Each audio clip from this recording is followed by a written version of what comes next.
What's up, nerds and nerdettes and we little nerdlings all?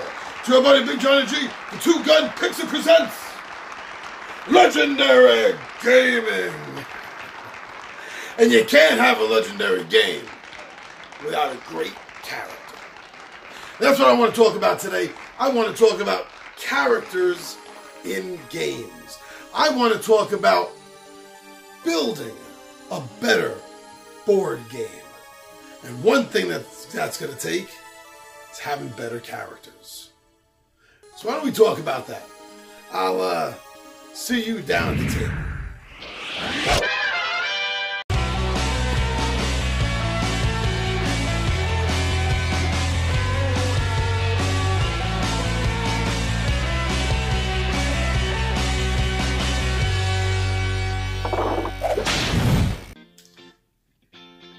And here we are, back at the table, my friends. So, this has been something that's been on my mind, back and forth for a little while now.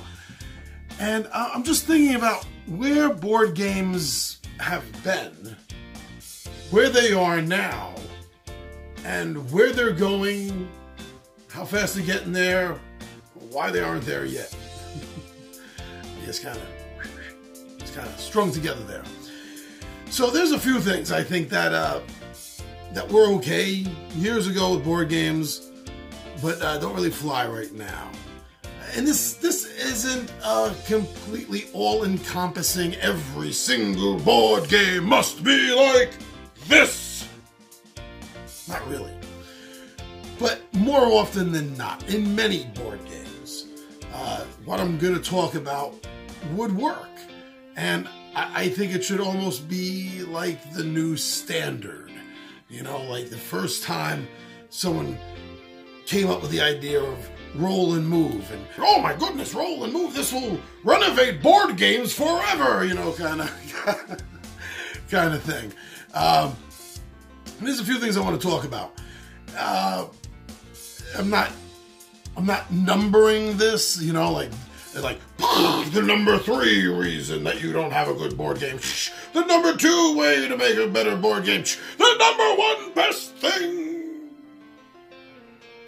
Not really doing that. Could say it's more like, I got some bullet points I'd like to point out. Alright, so I got my, writing things down.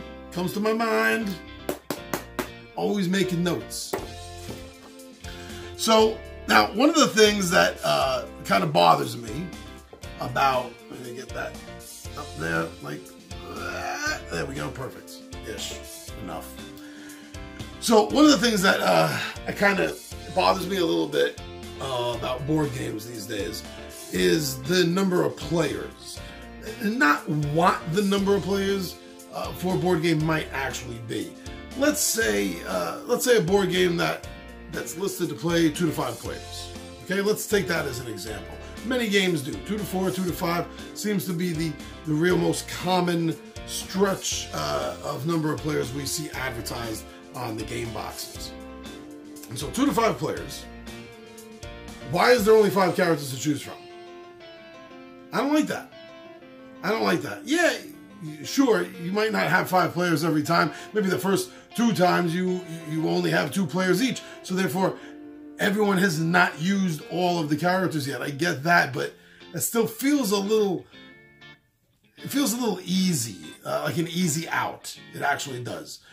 I think that there should be a minimum of 3.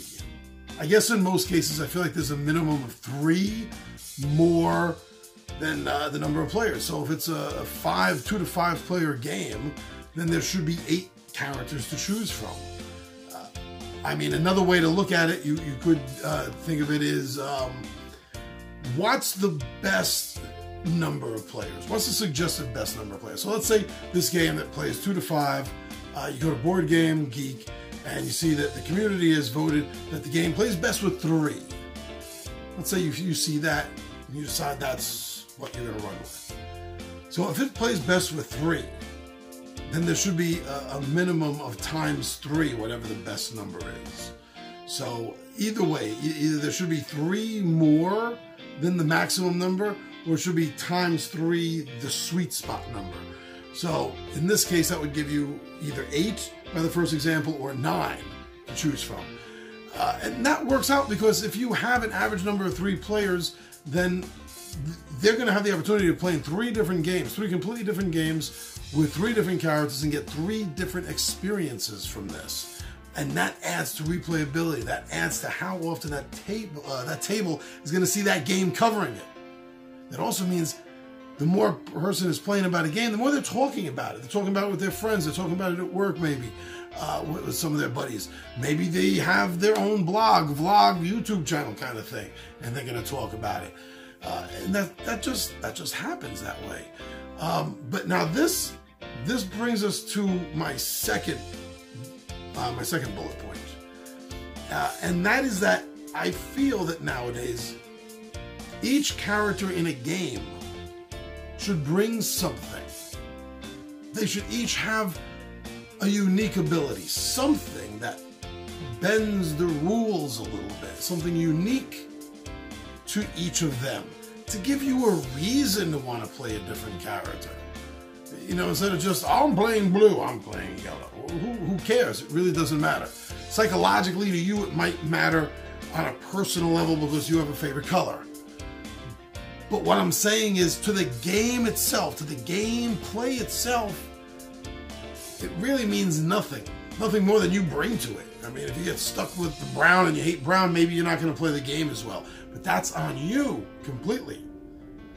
Well, if you're playing a character in the game that has a different ability, then that's bringing a whole new chapter to the game. That's bringing a whole new way for you to play the game, but also how to play it again, a new way to play it again and again and again each time. So these unique abilities are very important, I think, especially if you're following the previous point. If you're going to have more characters to choose from in a game, why? Why? It just naturally leads into this second bullet point. Well, the reason why is because they each bring something different to the game. They each have a unique ability, or maybe they each get to start with a particular item or piece of equipment or something like that. Now, again, as I made with the first bullet point, adds to the game's replayability. How often is it going to get to the table? How often individuals are going to be talking about this game, vlogging about it, blogging about it, posting pictures online about it? All free advertising. Why not? And if you really want to push it, I guess you could almost consider this a bonus idea, is if you're going to go that route and have several different characters with unique abilities, a number of characters beyond even the maximum number of players, why not give the players something else, go a step further, and make them double-sided? And each side, the unique power is different. Maybe one side is more offensive and the other is more defensive. And this not only brings a deeper level of replayability to the game, but it now brings a greater level of tactics to the group as a whole. Whether it's a cooperative game, so now people want to try to balance the party out, so to speak, so they have a good number of offense and defense characters, or if it's a non-cooperative game, if it's an all versus all, then it gives you an idea of what kind of tactics you're going to be running. You know, you're going to be a stealth assassin, or you're going to be going in like the Hulk and just bashing heads open. It changes the game up, and that makes a game, because it has a deeper level to it, it tends to make a game more fun. Players talk about it more because more things were happening during their game that they played. There were more options. And why aren't we at this level yet? How come, you know, more board games aren't done like this? I don't know, which is why I'm bringing up these points. Now, here's a small point. Nothing big. Minis. Miniatures. Oh, we all love miniatures. I love miniatures. I can't even paint. My regular viewers and friends, you know, as I say this whenever the concept or idea of miniatures comes up, I can't paint. I tried when I was younger. Didn't really have the skill, nor did I have the desire to continue with the painting. So I just never did. But, you know, I still love miniatures, especially pre-painted. Now, if you're going to do miniatures, come on, fun. Give us the pre-painted. Because people that do paint will just paint over it. And people that don't or can't paint like me, we get a painted miniature, which is really cool. But here's the point. We don't need miniatures.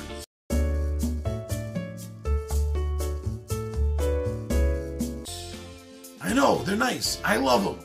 I bet if you're watching this, there's a good chance you love miniatures too. But we don't need them. It's just aesthetics. This is eye candy for the board. You know, the other option is standees. So, I mean, if you can get some really nice, some good art, and make a standee out of it. Now, of course, Fantasy Flight comes to mind with Arkham Horror. They have some, and Eldritch Horror has some great standees for the characters. I love them, but I'm actually thinking a little bit more along the lines, and if you saw yesterday's Slideshow Gaming, you're gonna know what I'm talking about off the bat, and that's Dead of Winter. Because the standees are kind of cut, so whatever position they're in, the standee has the natural silhouette of it. It just makes each standee stand out a little bit more. So if you're not going to go with miniatures, give us some really nice standees for the characters that we're going to be playing. Because the more we want to look at the board, the more we're going to want to play the board. It might not be a huge factor in deciding what game we're going to play, but it's a small enough one. It does make a difference to the consumer, to the player, to us. If we want to look at it, we're going to want to play it. So if you're not giving us miniatures, give us some really, gosh darn, I can't believe I said that, gosh darn. Give us some really nice standees. Full color, shaped. Yeah, even bigger bonus for that. And I guess the last thing I would like to talk about is some games, the way the game is written, character leveling up is an option. And that's fine, but in most cases, if a game has me just with the ability to level up once, it usually feels like, why bother? I know it's really nice and convenient. You can double-side it, right? You can double-side the character sheet. Side one is level 1, side flip side is level 2. That's nice. But it's usually not big enough of a change. And it makes me kind of feel like, not a big deal. If you just add in a little bit more production costs, and I know a lot of these things come down to production costs, especially miniatures, but if you add a little bit more to the production costs and give us 4 levels, so two character sheets, 2 character cards, 2 character mats, however it works out, with double-sided, level 1, level 2, level 3, level 4. There you go. Now it feels like a reason. It feels like I have a goal. It feels like I'm moving towards something other than a ceiling. Because when you can only advance 1 level, that's what it's like. It's like jumping on a trampoline in a tiny little room. Yeah, you're gonna get that one jump off, but your head's gonna hit the ceiling, and you're not gonna want to do it again. Hopefully, you're not gonna want to do it again. And that's how I feel. I think with 1 level as an option. Ooh, leveled up, and that's it. You level up to a ceiling. It's no fun. Give us 4 levels, 2 double-sided, right? Boom, boom, boom, boom. So there's some points. I think that those can help make towards a better board game, because when we want to play characters, we want to play the board game. You know, we think about the characters. You know, maybe it's what's his name, Mandrake. Mandark the Magician, in Eldritch Horror, Arkham Horror, Elder Sign. They have them running through the games because they use all the same characters in that, and you get used to it. And that's another thing. If you're going to have several games in the same game world, so to speak, give us the same characters. Maybe slightly different versions of them, that's fine, but give us the same characters because that gives us familiarity. We like familiarity. It works. So, just some friendly little points and observations that I've made that I think would make better board games. So, thanks for joining me here for Midday Monologue Monday. I'm your buddy Big Johnny G. Thank you so much for checking us out on Facebook, on Twitter, on Instagram. Thank you for subscribing to Two Gun Pixie. Thank you for liking and sharing.